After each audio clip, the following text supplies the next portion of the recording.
O diretor chileno Pablo Larraín fez alguns anos atrás, acho que já há mais de uma década atrás, a trilogia sobre o Pinochet e a ditadura daquele país, com 3 filmes que foram o Tony Manero, o Post-Mortem e o No. E depois ele fez também no Chile a cinebiografia do Pablo Neruda, que se chama Neruda. E agora nos Estados Unidos ele já fez a biografia da Jackie Kennedy, que é o Jack com a Natalie Portman, alguns anos atrás. Agora ele tá lançando o Spencer, que é o filme também da biografia agora da Lady Di, né, da Lady Diana. E inclusive tem muita gente falando, especulando já que seria uma trilogia, né, de 3 mulheres americanas, agora que ele tá fazendo filme nos Estados Unidos. E a terceira provavelmente seria a cinebiografia da Britney Spears, o que eu acho que seria muito legal, porque principalmente quem tá acompanhando o caso da Britney e quem viu o meu vídeo sobre o documentário recente sobre ela na Netflix, que eu vou deixar o card aqui em cima, sabe que tem algumas questões da biografia da Britney que combinam e que relembram e que remetem a vários problemas enfrentados tanto pela Jackie Kennedy como também pela Lady Di nesse filme que é o Spencer, sobre o qual eu vou falar nesse vídeo. E eu até comentei no Letterboxd esses dias que só em 2021 a gente tá pronto pra entender a Lady Di, porque esse filme, o Spencer, ele não é só um filme sobre o isolamento, que a gente consegue entender muito mais agora, como também sobre inadequação e sobre não pertencimento. Então, o grande drama da Lady Di, da princesa Diana, era a dificuldade de se sentir parte da família real, mas também a dificuldade de se enquadrar naquele procedimento, naqueles procedimentos e também naqueles rituais tão rígidos e que transformavam ela e transformavam aquelas pessoas, inclusive tem isso num diálogo que ela tem com o marido em um momento do filme, em atores de si mesmos que tinham que performar a personalidade real deles para os paparazzi, que eram e são ainda muito agressivos na Inglaterra, e principalmente, claro, com a família mais visada do país, que é a família real. E assim como acontecia em Jack, que foi algo que eu critiquei um pouco mais na época, mas eu acho que funciona um pouco melhor em Spencer, esse também é um filme que tira uma fotografia de um período curto na vida da princesa Diana e que não tá tão interessado em fazer uma cinebiografia que tenha um arco dramático, em que a protagonista evolua como pessoa, aprenda coisas, vá do ponto A pro ponto B e pro ponto C. Na verdade, o filme inteiro, a princesa Diana tá enfrentando os mesmos problemas e a intenção do filme é colocar você naquele mood, naquele clima do filme e também da personalidade e do momento mental que a protagonista tá vivendo. Então, ao longo do filme, você começa a sentir cada vez mais a angústia, a depressão, a ansiedade, a prisão que ela tem vivido, e o filme é muito inteligente, como os filmes do Pablo Larraín costumam ser, em usar alguns símbolos, alguns elementos que vão ser simbólicos, que representam a angústia e esse sentimento de prisão em que ela está, enjaulada naquela mansão imensa, naquele palácio imenso. Por exemplo, a questão do alicate. Então ela usa o alicate não só para arrancar a cortina, que tem um papel importante em determinado momento da história, quanto também para romper o arame farpado, quando ela vai tentar visitar a casa da infância dela. E por falar em aspectos visuais, é claro que essa angústia, é claro que esse sentimento de prisão e de estar engaiolada que a princesa Diana sente no filme é criado pelo Pablo Larraín e por toda a sua equipe, principalmente na parceria dele com a diretora de fotografia Claire Maton, ou Claire Mathon, eu não sei exatamente qual é o nome dela, é o jeito de pronunciar, porque os dois não só conseguem usar vários elementos narrativos e estéticos para mostrar a grandeza daquele palácio, usando, por exemplo, né, aqueles travelings horizontais em que a Diana tá andando, correndo por longo tempo para mostrar pra gente, né, as distâncias que ela tem que percorrer, como também às vezes tem um momento ali, no momento do crédito inicial do filme, onde a gente vê o título do filme, Spencer, na tela, e que é um plano plongé, ou seja, visto de cima para baixo, no ângulo de 90 graus, altíssimo, para conseguir enquadrar o palácio inteiro. Então o que esses dois, né, o diretor e a diretora de fotografia fazem o filme inteiro é contrastar, obviamente, é uma decisão óbvia, mas que funciona, a grandeza, a suntuosidade daquele palácio com a pequenez e com a solidão que ela sente lá dentro. E também é claro que os filmes do Pablo Larraín costumam ser lindíssimos de olhar. Esse filme aqui, por exemplo, ele e a diretora de fotografia criam uma estética ensolarada, uma estética que às vezes usa a neblina, que é tão comum em Londres e na Inglaterra, para criar uma aura etérea de realeza mesmo, e que, de novo, vai contrastar em vários momentos com a simplicidade, com a humildade e com a necessidade necessidade da princesa Diana de se conectar com o povo, e de se conectar não é nem só com o povo, não é nem o povo, eu já me desculpo aqui. Na verdade, se conectar com uma vida de classe média, ou mesmo de classe média alta, que pro padrão dela como princesa, tá muito longe e muito impossível, intangível, e que ela gostaria de pelo menos tocar de vez em quando. Então é claro que tem momentos que são simbólicos nesse sentido, por exemplo, momentos que ela tá com um vestido, caminhando sozinha, e ela coloca uma jaqueta por cima pra quebrar, né, o contraste entre a realeza que ela tem que performar e uma estética mais de pessoa normal que ela gostaria de ter. E claro que tem o plano, assim, que é simbólico, que é o plano dela com aquele vestido suntuoso, branco, maravilhoso, de festa, deitada, encostada na privada, que é a síntese de tudo que ela sente naquele momento, que ela é uma princesa, que ela tem todo o glamour do mundo, mas que ela se sente realmente no lixão emocional, psicológico. E eu sei que a maioria das pessoas, ou tem muita gente interessada no filme por causa da Kristen Stewart, que tá muito bem no filme, eu já falo isso. A Kristen Stewart, todo mundo sabe, acho que já não é mais surpresa de que ela é uma boa atriz. Ela é uma boa atriz. E ela tem aquela coisa que o pessoal gosta de zoar, principalmente comediantes, que é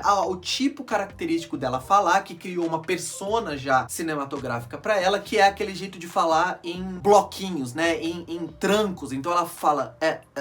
e a parece que tá sempre gaguejando, e ela solta um pouco da fala e segura, solta, segura, como se, independentemente de qualquer personagem que ela estivesse vivendo, ela sempre tem essa coisa de controlar o que ela tava falando e de insegurança em relação ao que ela vai falar. E isso é o jeito dela, né, é a persona que ela criou, e que casa, como eu falei, dentro de tudo que eu falei até aqui no vídeo, vocês já devem imaginar que isso combina com a personalidade e também com o sentimento de uma mulher que tá se sentindo presa, angustiada, e que não pode falar nada, praticamente nada do que gostaria, ou viver do jeito que acha melhor. E é claro que a Kristen Stewart precisa também fazer um sotaque britânico, performar um sotaque britânico. Eu acho que esse fato de ela falar assim, em tranquinhos, né, favorece ela, porque ela consegue pensar mais, assim, né, planejar mais o sotaque e não ter que falar longos blocos, assim, de discurso. Ela não precisa falar de uma forma muito fluente, porque ela não tem um jeito muito fluente de falar nem no inglês americano. E uma coisa que eu preciso falar aqui é que qualquer cinebiografia não pode ser, ou não pode ter a pretensão de ser um filme sobre a Diana real. Porque, na verdade, a Lady Di que a gente vê aqui é uma personagem criada pelo filme. É claro que é inspirado na vida real, mas essa Lady Di que a gente vê aqui é a princesa Diana do filme Spencer, do diretor Pablo Larraín, em parceria com a Kristen Stewart, atriz. E essa Lady Di é uma personagem complexa, é uma personagem angustiada, que, de novo, mantém essa angústia durante o filme inteiro. Ela tem ali no final, eu não vou revelar o final, claro, mas que eu gostei muito, é um final simples, mas que eu acho que funciona muito bem, e que dá, de certa forma, um pequeno alívio, né, uma tentativa, um ensaio de liberdade, que eu acho que, mesmo que o filme não seja um filme de arco, ele dá uma possibilidade de saída e de escape para aquela personagem. E esse filme consegue criar uma protagonista, uma personagem, uma princesa Diana que é humana, e que, por mais que em alguns momentos bata um pouquinho demais, insistentemente demais nessa tecla de olha como ela gostaria de ser uma pessoa normal, eu acho que é um trabalho de direção, um trabalho de roteiro e também um trabalho de atuação da Kristen Stewart que são muito eficientes e que seguram o filme. O elenco todo é muito bom, claro, tem a Sally Hawkins fazendo quase uma pontinha, e ela tem uma humanidade muito grande no olhar, no jeito de falar, uma doçura. O Timothy Spall, que faz